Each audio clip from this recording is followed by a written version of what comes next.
Hi, Devin Cosley with the Federation of Canadian Municipalities. I was actually in this room about a month ago for the Canadian Network of Asset Managers Conference. Yeah. Which is actually a very similar theme of what they're talking about. So that's the group of people that are thinking about what are we building, what's already in the ground, how do we just sustain what we already have? And they had a great analogy, sorry, that I think is applicable for planners, and it's kind of the Lego analogy. And they said everybody loves to build things out of Lego, create something new. They like to destroy things out of Lego. But a Lego maintenance set would be really boring. And that's kind of what planners and cities are doing. And I really take your point about it's more about sustaining what's on the ground rather than just how do we do the next big plan, the next big development. So I guess I'd be interested a bit more, are you seeing any of that connection in the states or the communities you're working with around asset management? Let me actually take it to the next step too. Because if you hear from asset management people or engineering societies or what have you, the conversation is all about maintenance. And it basically comes down to this. Are we going to continue to be cheapskates, or are we going to cough up the money needed to actually maintain stuff? And I've really pushed back hard on that, because not only does most of the money we kick in when we're not cheapskates go to building new stuff, not to maintenance, but that's the wrong way to look at it. When you look at that Lafayette map, where literally you have neighborhoods that are deeply, deeply deficit neighborhoods, and I brought up the poor neighborhoods are subsidizing the affluent. Is that a pattern that the only problem is we don't have enough money to maintain it? No. It's really, really important that we get beyond talking about maintenance and actually start to have a conversation about how does the act of going out and repairing stuff in disrepair allow us to move the neighborhood we're working in to the next increment of intensity. That is a vastly more complicated conversation, but that's a conversation we need to have. Now, understand, I'm not talking about taking neighborhoods of single-family homes and how do we get them to have 6-story condo units. I'm talking about how do we go out and fix that street and have, as a result of that process, that neighborhood of single-family homes become a neighborhood that also includes duplexes and accessory apartments and something else. That is, those projects become a conduit for having a broader conversation that needs to happen if those places are going to become more productive. So never allow the conversation just to be about maintenance. Also include this, how do we solve that financial productivity problem every time we're out doing something? Got Richard over here, and then we'll have over here. Richard Parker. I've been around Calgary for 4 decades involved in planning. And one of the challenges always is how do you get your message over to the political people who are making the decisions? I've been fascinated and kept agreeing with your presentations. What do you find is the best way to approach the political establishment with this sort of message? I'll give you, here's the answer to that for me. And it's 3 versions of strong towns. I have to say, in the very early days, when I started writing, my mindset was, I'm an engineer, I'm a planner. The problem here is my peers and colleagues. I am going to actually communicate this stuff to them, and then if they all get it the way I get it, I'll be smarter because they'll help me understand it more, and they'll get it, and they'll go out and do great things. And the response that I got from my fellow professionals was, wow, that's really interesting, Chuck. Hey, I'm working on this project over here. The day-to-day task of doing things doesn't allow for someone to stand up and be like the pioneer of change. I realize that.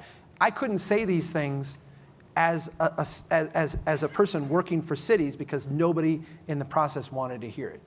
And when I would say it, I was like the most unpopular person in the room.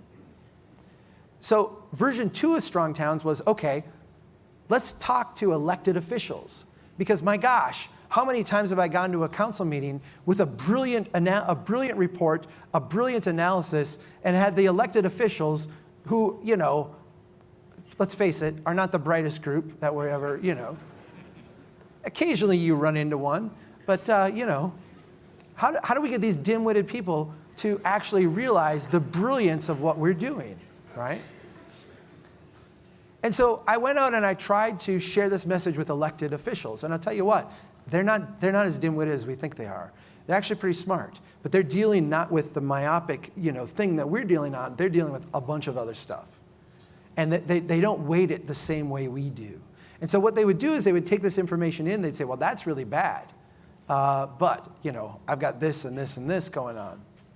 Here's what has to happen, and this is Strongtown's version 3, and this is what we've been doing for the last 3 or 4 years. Our cultural conversation needs to change. Our cultural conversation around growth and development needs to change.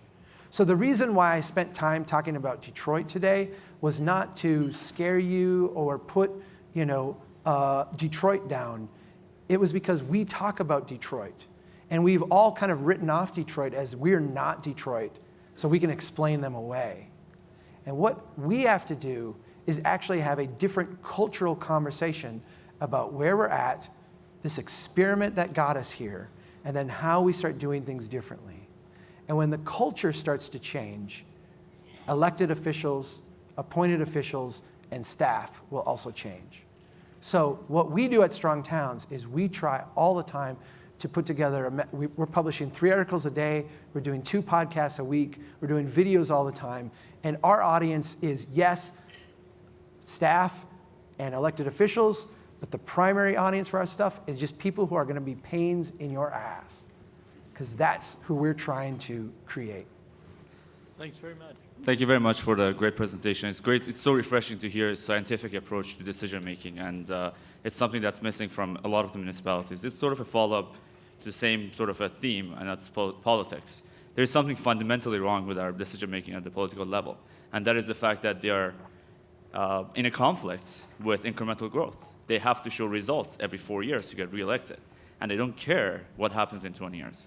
So what this is coming down to, it's having a process in place that doesn't allow the politicians to make these decisions. But I can't find any examples of places that have taken the decision-making solely out of the politician's hand and giving some more power to planners and people that use Excel sheets and numbers and things like that to make a decision. Can you think of any examples that you come across where politicians don't have the final say in the decision-making process? No.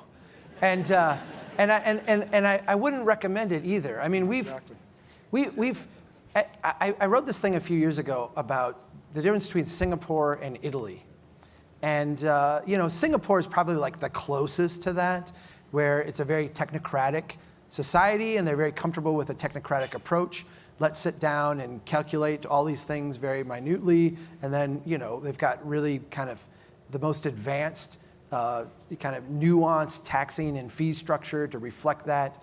The thing is that we are humans. We don't work that way. And the thrust of my article was to look at Italy. And I spent some time in Italy, and I grew kind of enchanted with it because as an engineer, I kind of like, things that are systematic and predictable and understandable and can be put into spreadsheets and flowcharts. And here I was in Italy, and I'm out there talking to their engineers, and they're fixing the street, and I'm like, what are you doing? He's like, it's been there 1,000 years, we're just picking it up and putting it. So what I realized is that there's a certain wisdom that has been granted to us by all this trial and error experimentation. And we're not necessarily going to live the way people lived 500 years ago or 1,000 years ago. I'm not recommending we bring back, typhoid and black plague and all that.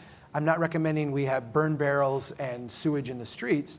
But yet, you can go to a place like Italy where they have all those modern things. I mean, they live, it's a very, affluent country. Yet, when it comes to growth and development, there's very much we're going to do what we know works. And what works is to build incrementally like this over a broad framework. It's not, if their politicians stood up and said, hey, I was in Ireland, and I saw how in Ireland, and this literally is what was going on in Ireland, I saw how Ireland adopted the American development pattern, and we're building, houses on the edge of town and doing all this stuff, and it was great. That made Ireland economy awesome. I want to do that. The Italian people would say, that's insane. Like, that's not how we do things. What we have created here in this country, in this continent, and it's really because I think, and I'm an engineer, right? I'm not a cultural anthropologist, I'm not a psychologist, but I'm looking at this and I'm seeing that we are, in many ways, like very different people. We're the ones who left, right? We're the ones who said, go west, we're going to be pioneers. We come from an ancestry of people who were, in a sense, risk takers. And we nostalgize risk takers, and we hold them up as being something to emulate. So when it gets to politicians, we have a lot more value for a politician who says, I'm going to go out and do the huge project and make something happen, than we do to the person who comes in and says, I'm going to make the trains run on time, and I'm going to fix the street, and I'm going to get the curb patched up, and that's what I'm going to do. That's us. That's our culture. So at the local government level, what we have to create is some kind of way to throttle that down. And I've proposed limits on debt. I proposed limits on like the size of project that we can actually do. But it's going to take some like internal discipline, because we're not wired the way Singapore residents are, and we're not wired the way Italian residents are. We're having this existential crisis in the United States over, you may have heard of it, we elected Donald Trump president. We're having this existential crisis over what that means. And I've been trying to explain, to tell people, we've created a government and a system where you have to have a moral, competent, intelligent, you go through the thing. You have to have a great, great, great person to run this thing. And we're in a democracy, and you're not always going to have that. At the local level, we have some brilliant people. We also have some dim-witted people. The thing about the traditional development pattern is that it could withstand any of that. You could be Augustus or you could be Trajan, and like the thing wouldn't fall apart. And we've created a system now that, largely because of you, because we professionalized it, because we do projections and count on what's going to happen in the future, we've created a system now that requires us to be geniuses to operate it. That's great for things that are allowed to fail, but cities should not be allowed to fail. So they really need to be almost dummy-proof, which is what traditional cities were. Two questions here. We have here and the one at the back. Yes, good morning. Gord Shaw from Lac-La-Biche County. As you were talking, I was in the back of my mind thinking about development charges or offsite levies or whatever they call it in the States, and whether or not our philosophy has to change, because we're basically just looking at capital improvements, but we don't look at the life cycle history of those capital improvements. So I wonder if your studies have looked at that type of philosophy and what we might need to do to change our approach to development charges or offsite levies. Yes, and I used to be absolutely obsessed with this. I will admit I find it rather boring now. Simply because what should we be doing with, okay, development charges are you're building something new, here's what we're going to charge you as a proxy for all the other stuff that you're kind of affecting and contributing to. Okay, the base assumption of that is that we are going to continue to build more infrastructure, okay? Did you hear what I said? Like, we have built way, way more than we'll ever maintain. That's like saying, it's Thanksgiving. You guys have a similar thing to Thanksgiving. I can't remember what it's called. Just a different day. That's a deal. So, sorry. My analogies just flow, and they don't always make sense. It's like you've got Thanksgiving, you've had your first meal, you've had your second meal, and now like the family's coming with like a whole nother Thanksgiving meal. And you're like, I'm already obese, I've already had to unbuckle 2 buttons, what do I do now? I don't really care about that anymore. And I don't care about it because if you, like, what is the one strategy that should be crystal, crystal clear right now? We should never build another foot of pipe or road or sidewalk or street anywhere. So the idea that we should obsess and spend a lot of time over what the development charges should be for doing that and how we best allocate those costs, I realize that, like, from a technocratic standpoint, that that's a very logical thing to do, and I'm not trying to put down the questioner. I get why, like, that question comes up, and I used to obsess over that, but I've just come to the realization that it doesn't matter. It doesn't matter. We're never going to charge what we should, because if we did, nothing would happen. And we want it to happen. So the problem there is that we want this really destructive type of growth that's bankrupting us to continue. That's the thing we need to fix, not how we assuage ourselves about it financially. Thank you. Nick Price with V3. First of all, I think one of the major components that's been missing actually in planning that's starting to perhaps come to the level a bit more, and where we've had a lack in our perhaps respect at the table, is understanding the economics. So this is something that I think is extremely important as we move forward. As a skill set as planners, we need to understand that economic and financial picture. Finally, I'd like to leave a note. I'm really hoping, given you're an engineer, that there are two things you could do for us in North America. One, go to the fire engine conference and try and educate them about not talking about the biggest fire engine they need, because that dictates a lot of how we plan our roads. Yeah. And then the second is there's a thing that the engineers use here called the TAC manual. It's their Bible. I'd certainly hope you could go and attend that conference and perhaps give an education around it, because that's another one that really puts challenges to planners in everything that you've just mentioned as we try to bring about that change. But we've got huge barriers to overcome because of the way in which the engineering world is designing it still around the automobile. Yeah. Thank you. Let me put two just quick ideas out for you.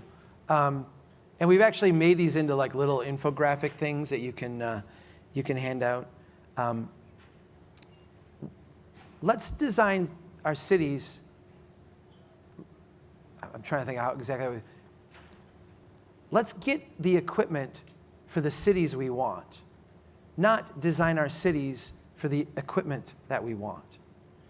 And if you think that through and you look at that, the cost, I mean, just the cost for massive, upsizing of streets, not only financially, but also socially, economically, the number of people killed, the fewer people that walk, all the things that cascade from that is just massive, so that we can have bigger trucks. Now, I'm going to tell you, I was in the Army. I was a truck driver in the Army. It's really fun to drive big trucks. It's really fun. It's a lot of fun. So I get firefighters who love big trucks. Like, I totally get it, right? Every 5-year-old boy gets why firefighters love big trucks. But seriously, you can go around the world, but you can even go around this continent and just look where cities have made different choices and find that there's whole lines of fire trucks that are really small, that do the same thing, that fit in narrow streets. And the sad thing is that the more we design our streets to accommodate firefighting capacity, what we see is that the tax base goes down, the cost goes up, deaths actually increase.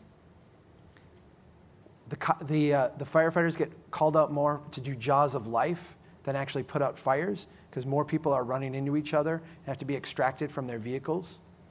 And the saddest thing is that North American cities have some of the worst rates of death from fire in all the developed world. The countries where they have tiny, narrow streets and tiny cars, and you can't, could never drive a fire truck through, have way, like 10 times lower death rate from fire. Why is that?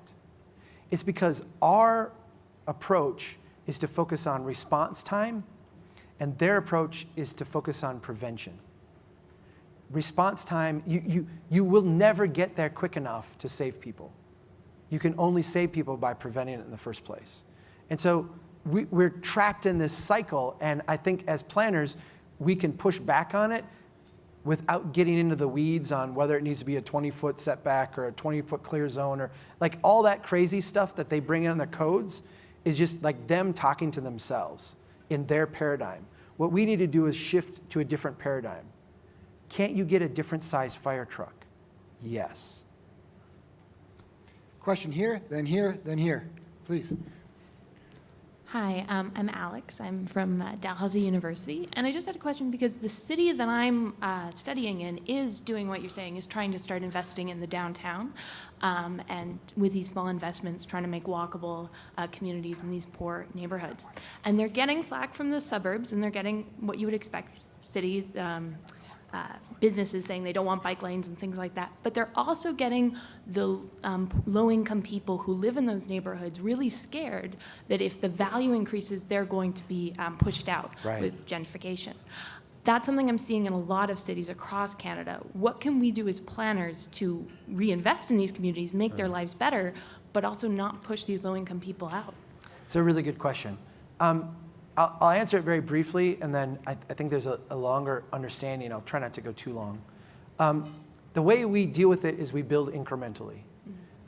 When we build small investments over a broad area over a long period of time, we bring people with us instead of forcing them out. When we build in huge leaps, where we go economically from something that's here to something that's here, that's when we have displacement involved in our actions. So we need to discipline ourselves to work incrementally and bring people along with us. People in our neighborhoods, our poor neighborhoods, I said, are subsidizing our affluent neighborhoods. The key is not to force poor people out and replace them with even more, people who are going to pay even more. The idea is that we should be making those neighborhoods are already carrying the freight in a lot of places. Let's help those people become wealthier by making their neighborhoods improve. It's really important to understand that if your stock portfolio increased by 5 or 6% every year, you would jump for joy. But for some reason, when we do economic development, we think that we have to increase the tax base by 5 times or 10 times to make a project work. If you have a $50,000 house, which is a poor house, and the next year it becomes a $52,000 house, that's a 4% rate of return. That's a huge yes. Be happy about that. Do that every year, and what you'll do is you'll make disadvantaged people wealthier. These will be the last 2 questions. Hi, Victor Cluza from the County of Huron in Ontario. I've read your blog for a while now, and one of the ideas that I grapple with, and I'm struggling a bit with, so I'm excited to see if you can explain it. To me, an easy way for us as planners to allow for incremental change would be to permit broader uses within the zoning bylaw, just upzone neighborhoods. I know you have concerns about upzoning to an extent. Yeah. And great. Yes, every neighborhood, I think this is probably where you're going. To me, every single neighborhood should have the right to build the next level intensity. So by right, I walk into the city hall at 9 a.m., I walk out with my permit at noon. There should be you don't have to get the neighbors involved, you don't have to have public hearings. You should be allowed by right to build the next level of intensity. What do I mean by that? If you're in a single family neighborhood, you should be allowed to make anything into a duplex or add an accessory apartment and not have that be gender any governmental friction at all. Zero. Thank you. If you're in a neighborhood of duplexes, you should be able to make quad units without any friction at all. If you're in a neighborhood of quad units, you should be able to build 3-story, 4-story apartment buildings with no friction at all, okay? We should allow the next increment of development. What we shouldn't allow, and this is where I've gotten a little bit, I think this is where the nuance is. What we shouldn't allow is massive jumps in the increment. Because what that does, when you're allowed to go from a single family home to a 6-story condo unit, what that does is it screws up the underlying land values throughout the entire neighborhood. It creates this bubble and crash scenario where you're literally like building future blight into your conversation because it's like a sugar high financially and then a big crash at the end. We have to, through our codes, discipline that development pattern to be incremental. You're going to get developers push back. I want to build the big thing. Incremental. And if you've got if you're in a city and you have to accommodate 100 new units, as planners, it's like our gut reaction is to say 100 units in one building, problem solved. And what it really should be is 100 units in 100 different places. That's an incremental addition to 100 things that are already there. And that's not only problem solved, but that's solved in a resilient, adaptable, flexible way. That's not going to come back to bite you. Last question, 3 minutes. Thanks. Matt Alexander, I'm with Weston Consulting in the GTA, the Greater Toronto Area. When we look at the green and red maps, Yeah. it looks like cities are acting incredibly irrationally and it doesn't make sense, right? But a lot of those decisions came from private sector developers who were acting rationally. They make money off of those developments and then they walk away and they go to the next one and they make money off of that. So there's sort of that long-term loss for the community isn't built into their investment. And is there a way that you can see to make the developer, to rationalize that community gain or loss for the developers so that they make the rational long-term community decisions? So let me push back on that observation just slightly, because the thing was that, okay, the cities aren't operating rationally. Oh yes, they are. They're operating rationally the same way you're operating rationally when you sit down in front of the TV and have that bowl of ice cream, right? You're not counting in heart disease in the future, right? That's not irrational. That's human, so human, right? We are humans. That's the way we act. So I think the way that I would nuance it and look at it is we want developers to be able to develop and make a profit and do well. We actually need risk-taking in the private sector. That's a great place for risk. In the public sector, we should not be about risk-taking. We should be ensuring the long-term stability of that public platform that risk-taking happens on.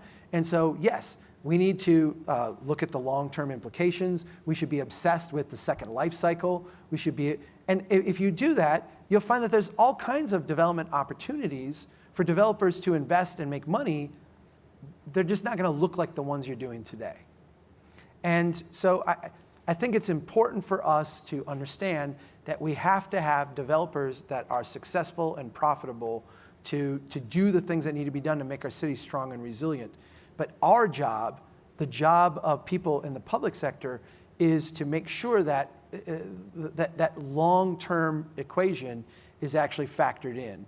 And we're not kind of giving into that short-term human instinct, which, again, I'm not going to say is irrational, but is just very human. We have to be the people who try to explain that and overcome it.